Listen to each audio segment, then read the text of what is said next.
SSC 2024 শিক্ষার্থী বন্ধুরা, তোমরা যারা বোর্ড পরীক্ষা দিবা এসএসসি 2024-এ, তো তোমাদের বোর্ড পরীক্ষাতে দেখো সারাংশ এবং সারমর্ম এসে থাকে। ঠিক আছে? তো দুইটাই আসবে, সারাংশ অথবা সারমর্ম আসবে। তুমি দুইটা থেকে যেটা সহজ লাগে আনসার দিবা, 10 মার্ক পাবা। কয় পৃষ্ঠা শিক্ষার্থী বন্ধুরা লিখবা? হ্যাঁ, মাত্র 3 থেকে 4 লাইন লিখবা, দেখবা তুমি 10-এর মধ্যে 10 পাবে। কিন্তু তোমাকে কি করতে হবে? একবারে সঠিকটা লিখতে হবে। সঠিকটা লিখে 3 লাইন অথবা 4 লাইন লিখে 10 মার্ক পাওয়া সম্ভব। এটাই হলো সারাংশ অথবা সারমর্ম।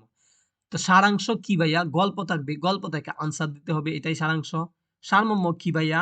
কবিতা আসবে, কবিতা থেকে তোমাকে আনসার দিতে হবে, এটাই হলো সারমর্ম। তো 10 মার্ক করে পাইবা। দেখো, তো তুমি আমার মতে তুমি সারাংশ শিখো আগে।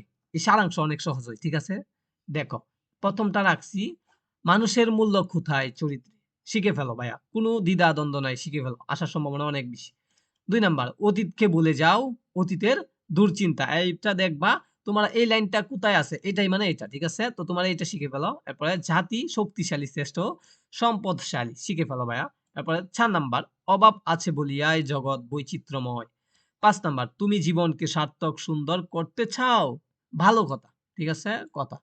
তো এটা শিখে ফেলো। এরপরে দেখো, বিদ্যা মানুষের মূল্যবান সম্পদ, এটাও শিখে ফেলো। এরপর সারমর্ম ভাইয়া, দেখো, সার্থক জনম আমরা জন্মেছি এই দেশে, একটা গেল ভাইয়া। 2 নাম্বার, বসুমতী খেন তুমি এতই কিপনা।